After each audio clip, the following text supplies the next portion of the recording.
तो आज हम पढ़ेंगे कक्षा 9वीं अध्याय 3 परमाणु संरचना का प्रश्न उत्तर। तो हम देखते हैं, पहला है प्रश्न पहला, सही विकल्प चुनिए। तो पहला दिया गया है, एक तत्व के समस्थानिकों में अलग होता है अ इलेक्ट्रॉन, ब प्रोटॉन, स न्यूट्रॉन, द इलेक्ट्रॉन और न्यूट्रॉन दोनों। तो इसका उत्तर हो जाएगा स न्यूट्रॉन। इसका उत्तर क्या हो जाएगा? स न्यूट्रॉन। स न्यूट्रॉन हो जाएगा। इसका आंसर क्या हो जाएगा? स न्यूट्रॉन हो जाएगा। उसके बाद है सेकेंड, नीचे दिए गए परमाणुवादों में से पहली बार किसने इलेक्ट्रॉन को शामिल किया था? तो अ है डाल्टन ने, ब थॉमसन ने, स रदरफोर्ड ने, द बोर ने। तो सबसे पहले किसने इलेक्ट्रॉन को शामिल किया था?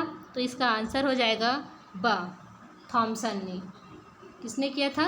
थॉमसन ने किया था। थॉमसन, थम्सअप नहीं भाई, थॉमसन। थॉमसन ने किया था। उसके बाद है थर्ड क्वेश्चन, पोटेशियम के लिए निम्नलिखित में से कौन सा कथन सही है? तो देखते हैं, अ है इस परमाणु के पास 39 इलेक्ट्रॉन हैं, ब इस परमाणु के पास 39 प्रोटॉन हैं, इस परमाणु के पास 19 इलेक्ट्रॉन हैं, द इनमें से कोई नहीं है। तो इसका आंसर स हो जाएगा। इसका आंसर क्या हो जाएगा? स में क्या है भाई? इस परमाणु के पास इलेक्ट्रॉन 19 है। कितना है? 19 है। यह आपका क्या हो जाएगा? आंसर हो जाएगा स। उसके बाद है प्रश्न 2, सही विकल्प चुनकर रिक्त स्थानों की पूर्ति करें या पूर्ति कीजिए।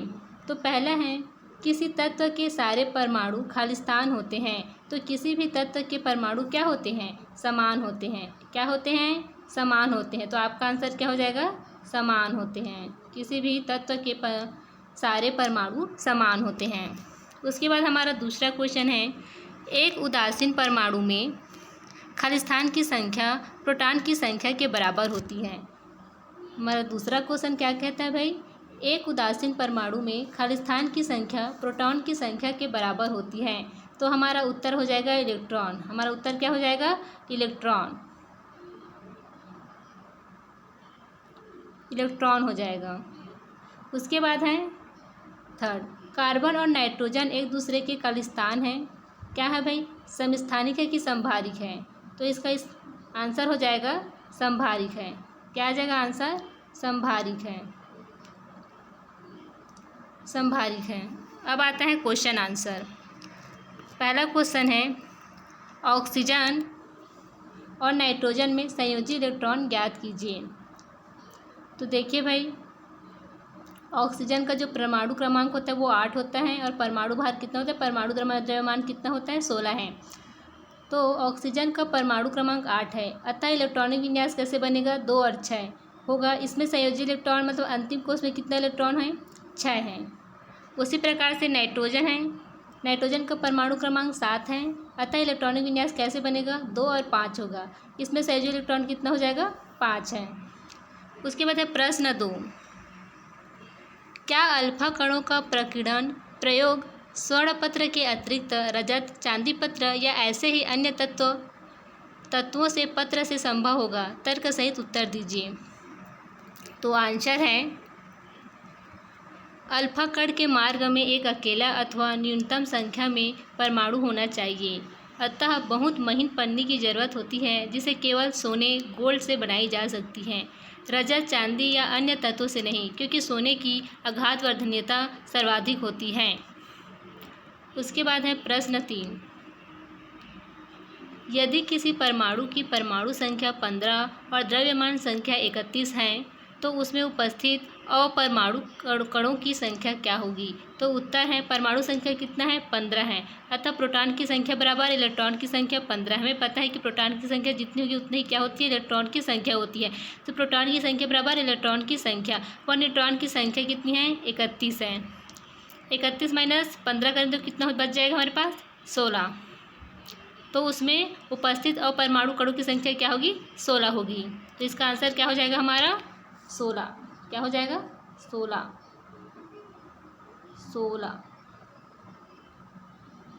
इसके बाद है प्रश्न 4, यदि किसी परमाणु की K और L कक्षा भरी हुई है पर M कक्षा में केवल 2 इलेक्ट्रॉन हैं तो उस परमाणु की परमाणु संख्या क्या होगी। तो उत्तर है परमाणु संख्या बराबर कक्षा K में इलेक्ट्रॉनों की संख्या धन कक्षा L में इलेक्ट्रॉनों की संख्या प्लस 2। तो हम क्या करेंगे, 2 हैं, पहले कक्षा K में इलेक्ट्रॉनों की संख्या 2, उसके बाद L 8, उसके बाद M 2, तो कितनी हो जाएगी भाई इस परमाणु की संख्या 12 हो जाएगी। कितनी हो जाएगी, तीनों को जोड़ेंगे तो 12 हो जाएगी। उसके बाद है प्रश्न 5वां, बोर-बरी योजना के अनुसार निम्नलिखित परमाणुओं का इलेक्ट्रॉनिक विन्यास वितरण लिखिए। प्रश्न 5वां है बोर-बरी योजना के अनुसार निम्नलिखित परमाणुओं का इलेक्ट्रॉनिक वितरण लिखिए। तो सोडियम है, कार्बन है, क्लोरीन है। तो देखिए भाई, बोर-बरी योजना के अनुसार सोडियम जिसका परमाणु क्रमांक कितना है 11 है का इलेक्ट्रॉन वितरण कैसे होगा 2 8 1 होगा, क्योंकि परमाणु संख्या कितना है 11 है। उसके बाद है कार्बन कार्बन की परमाणु संख्या 6 है, अतः इलेक्ट्रॉन वितरण 2 4। उसी प्रकार से क्लोरीन का परमाणु क्रमांक कितना है 17 है, तो इसका भी इलेक्ट्रॉन वितरण कैसे होगा 2 8 17, क्योंकि परमाणु संख्या कितना है 2 8 7 होगा। माफ़ कीजिएगा, मैं 17 बोल दी, 2 8 7 होगा, तो क्योंकि परमाणु संख्या कितना है 17 है। अब आता है लघु उत्तरी प्रश्न।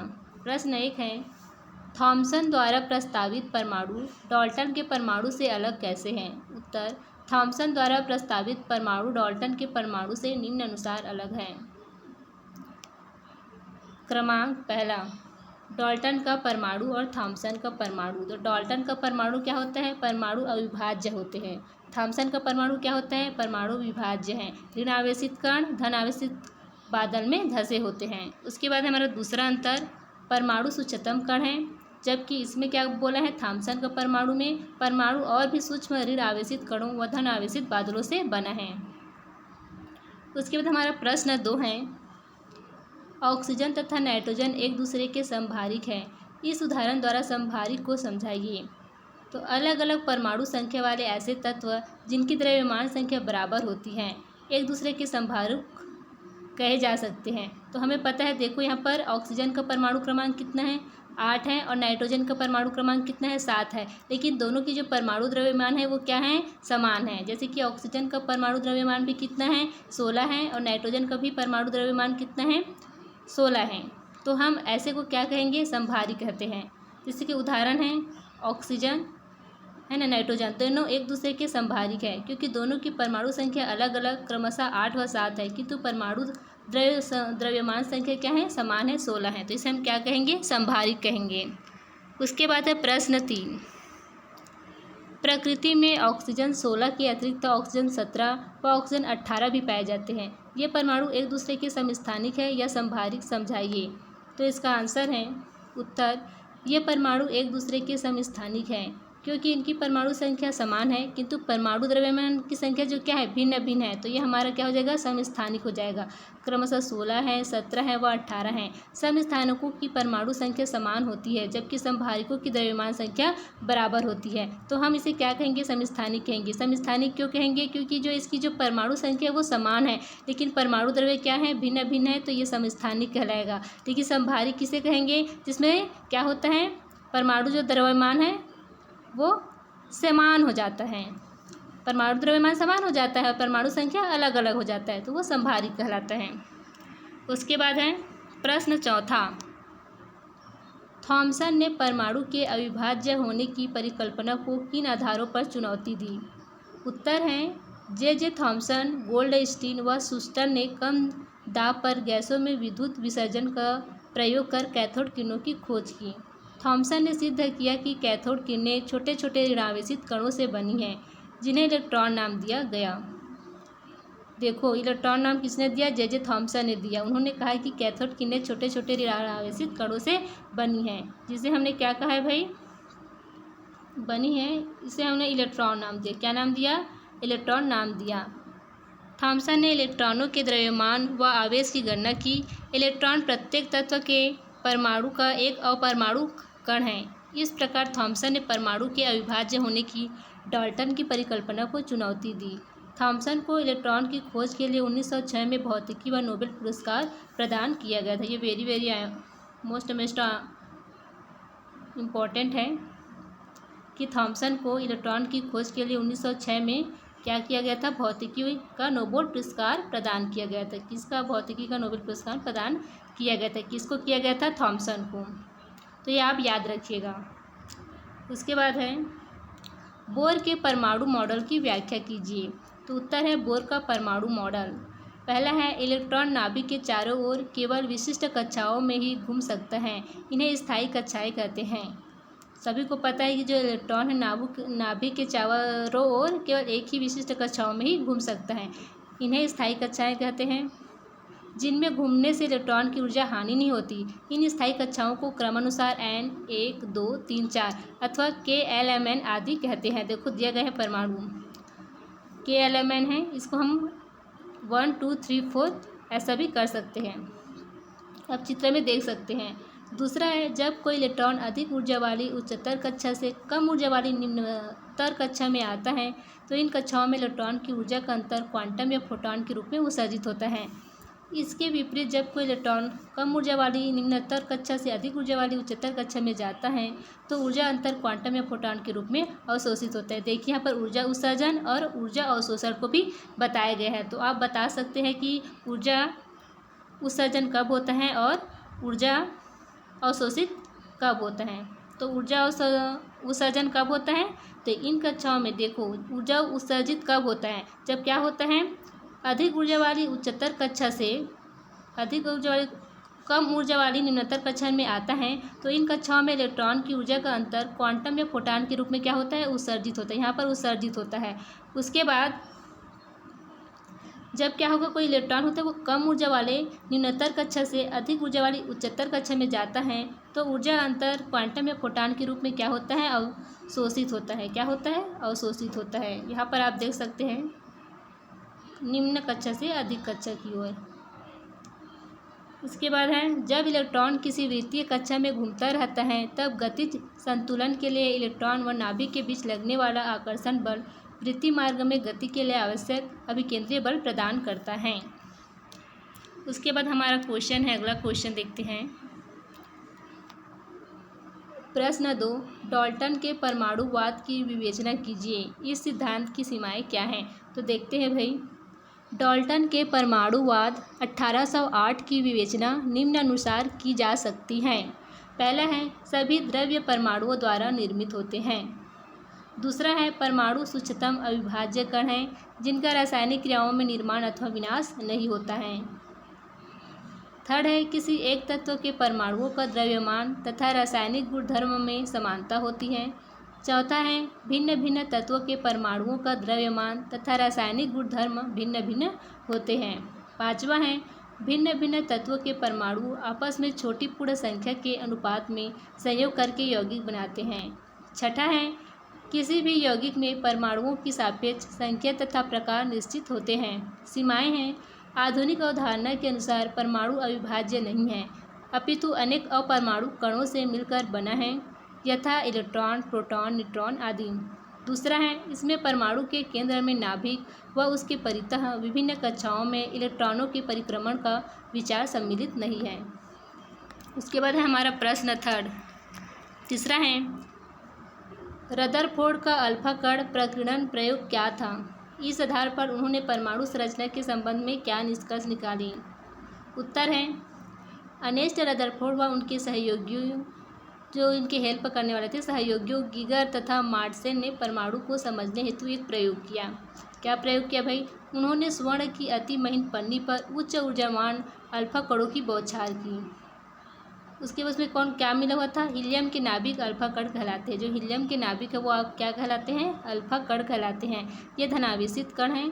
थॉमसन के परमाणु मॉडल के अनुसार स्वर्ण के प्रत्येक परमाणु का द्रव्यमान एक समान रूप से वितरित रहता है, अतः वे अपेक्षा करते थे कि अल्फा कण थोड़े विचलित होकर निकल जाएंगे, किंतु ऐसा नहीं हुआ। अपने प्रेक्षण में उन्होंने पाया कि पहला अधिकांश अल्फा कण स्वर्ण पत्र के आर पर सीधी रेखा में निकल जाते हैं। दूसरा है कुछ अल्फा कण स्वर्ण पत्र से टकराने के पश्चात विभिन्न कोणों पर विचलित हो जाते हैं। थर्ड है बहुत कम लगभग 20,000 में से एक अल्फा कण स्वर्ण पत्र से टकराने के पश्चात अपने पूरा मार्ग 180 डिग्री में ही वापस लौट जाते हैं। इन प्रेक्षणों के आधार पर रदरफोर्ड ने निम्नलिखित निष्कर्ष निकाले। पहला है, परमाणु का अधिकांश भाग खोखला होता है। दूसरा है, परमाणु के अंदर धनावेशित कण होने चाहिए। थर्ड है, संपूर्ण धनावेश एक ही स्थान पर केंद्रित होता है जिसे नाभिक कहते हैं। संपूर्ण धनावेश क्या होता है? एक ही स्थान पर केंद्रित होता है, जिसे हम क्या कहेंगे? नाभिक कहते हैं। ये बहुत इंपॉर्टेंट होता है, हमेशा पूछा जाता है कि नाभिक किसे कहते हैं, तो आप बता देंगे कि संपूर्ण धनावेश एक ही स्थान पर केंद्रित होता है जिसे नाभिक कहते हैं। उसके बाद है चौथा, नाभिक ऋणावेशित इलेक्ट्रॉन बादलों से घिरा होता है तथा इलेक्ट्रॉनों का कुल ऋणावेश नाभिक के कुल धनावेश के बराबर होता है। देखिए चित्र रदरफोर्ड का परमाणु नाभिकीय मॉडल। यहाँ पर है, जब अल्फा कण को क्या करते हैं? सोने की पन्नी पर बौछार करते हैं तो क्या अर्थ होता है? अल्फा कण पथ से विचलित हो जाता है, फिर अल्फा कण पथ से अविचलित नहीं होता है, या अल्फा कण अपनी मार्ग से विचलित हो जाता है या पुनः अपने मार्ग पर वापस लौट आता है। उसके बाद है प्रश्न चौथा, बोर-बरी योजना के अनुसार इलेक्ट्रॉनों के वितरण के लिए प्रस्तावित नियम लिखते हुए निम्नलिखित परमाणुओं के इलेक्ट्रॉनिक विन्यास और न्यूट्रॉनों की संख्या लिखिए। जैसे कि फ्लोरीन है, मैग्नीशियम है, सिलिकॉन है, फास्फोरस है, क्लोरीन है। तो देखते हैं, बोर-बरी योजना के अनुसार इलेक्ट्रॉनों के वितरण के लिए प्रस्तावित नियम। पहला नियम है, किसी कक्षा में उपस्थित इलेक्ट्रॉनों की अधिकतम संख्या 2n2, जहाँ n कक्षा की संख्या है, k कक्षा के लिए n बराबर 1 तथा Lmn कक्षा के लिए क्रमशः 2, 3, 4 हैं। अतः पहली कक्षा k में इलेक्ट्रॉनों की अधिकतम संख्या 2, इसी तरह Lmn के लिए 8, 18 और 32 आदि हैं। टिप है, बाह्यतम कक्षा के इलेक्ट्रॉनों को संयोजी इलेक्ट्रॉन कहा जाता है तथा यह कक्षा संयोजी कक्षा कहलाती है। दूसरा है, बाह्यतम कक्षा में इलेक्ट्रॉनों की अधिकतम संख्या 8 है। यदि टिप दी है, यदि बाह्यतम कक्षा k है तो अधिकतम संख्या 2 ही होगी। तीसरा है, किसी परमाणु की दी गई कक्षा में इलेक्ट्रॉन तब तक स्थान नहीं लेते जब तक कि उससे पहले वाली भीतरी कक्षा पूर्णतः भर नहीं जाती है। स्पष्ट है कि कक्षाएं क्रम अनुसार भरती हैं। जो कक्षाएं होती हैं वो पूर्णतः नहीं भरी जाती है, उसे क्या होती है? क्रम के अनुसार भरनी पड़ती है। जैसे कि फ्लोरीन के परमाणु का इलेक्ट्रॉनिक विन्यास को क्या हो जाएगा? क्योंकि उसका परमाणु क्रमांक कितना है? फ्लोरीन का 9 है, तो 2 और 7 होगा तथा इसमें न्यूट्रॉनों की संख्या क्या हो जाएगी? 19 - 9 अर्थात 10 हो जाएगी। उसके बाद है, मैग्नीशियम का इलेक्ट्रॉनिक विन्यास कितना है? 12 है। मतलब मैग्नीशियम का जो परमाणु क्रमांक है वो कितना है? 12 है, तो उसका इलेक्ट्रॉनिक विन्यास क्या हो जाएगा? 2, 8, 2 होगा तथा न्यूट्रॉनों की संख्या क्या होगी? 12 होगी। 24 - 12 कर देंगे। परमाणु न्यूट्रॉन कैसे निकालेंगे? परमाणु का जो क्रमांक है, परमाणु का जो द्रव्यमान है, सो माइनस कर देंगे तो कितना आ जाएगा? आपका 12 आ जाएगा। वही आपका क्या हो जाएगा? न्यूट्रॉनों की संख्या होगी। उसके बाद है, सिलिकॉन का इलेक्ट्रॉनिक विन्यास कितना है? उसका परमाणु क्रमांक कितना है? सिलिकॉन का 14 है, तो उसका इलेक्ट्रॉनिक विन्यास क्या होगा? 2, 8, 4 होगा तथा न्यूट्रॉनों की संख्या 28 - 14, तो कितना आ जाएगा? आंसर 14 ही होगी। उसके बाद है, फास्फोरस का परमाणु क्रमांक कितना है? 15 है, तो उसका इलेक्ट्रॉनिक विन्यास हो जाएगा 2, 8, 5 होगा तथा न्यूट्रॉनों की संख्या कितनी हो जाएगी? 31 - 15 करेंगे तो 16 होगी। उसी प्रकार से आपका 5वां दिया है क्लोरीन। क्लोरीन का जो परमाणु क्रमांक होता है वो कितना होता है? 17 होता है। अगर इसका इलेक्ट्रॉनिक विन्यास होगा तो कितना होगा? 2, 8, 7। वह न्यूट्रॉनों की संख्या कितनी हो जाएगी? 18 हो जाएगी। 35 - 17 18 है। इसके बाद है आंकिक प्रश्न। हम आंकिक प्रश्न देखते हैं। प्रश्न पहला है, ब्रोमीन 79 या 79 और ब्रोमीन 81 प्रकृति में क्रमशः 50.69% और 49.31% पाए जाते हैं। ब्रोमीन का औसत परमाणु भार क्या होगा? तो हल है, ब्रोमीन का औसत परमाणु भार बराबर क्या हो जाएगा? 79 गुणित जो 50.69 प्लस 81 गुणित 49.31/100 हो जाएगा। तो कितना आ जाएगा भाई? जब हम दोनों को गुणा करेंगे, 79 गुणित 50.69 को गुणा करेंगे तो हमारा आ जाएगा 404.51 प्लस उसके बाद हम 81 गुणित 49.31 को गुणा करेंगे तो हमारा आंसर आ जाएगा 3994.11 अब हम दोनों को जोड़ेंगे तो लगभग कितना आ जाएगा, दोनों को जोड़ेंगे या भाग करेंगे तो हमारा आंसर आ जाएगा 79.99 लगभग। Thank you so much. अगर आपको मेरा वीडियो अच्छा लगा हो तो प्लीज़ चैनल को सब्सक्राइब कीजिए, लाइक कीजिए। बहुत लोगों ने मुझे कहा है कि मैडम आप आगे की भी क्लास ऐसी तरह कंटिन्यू करें, तो मैं आशा करती हूँ कि मैं ऐसे ही करती रहूँगी और आपका सपोर्ट ऐसे ही मुझे मिलता रहेगा। धन्यवाद।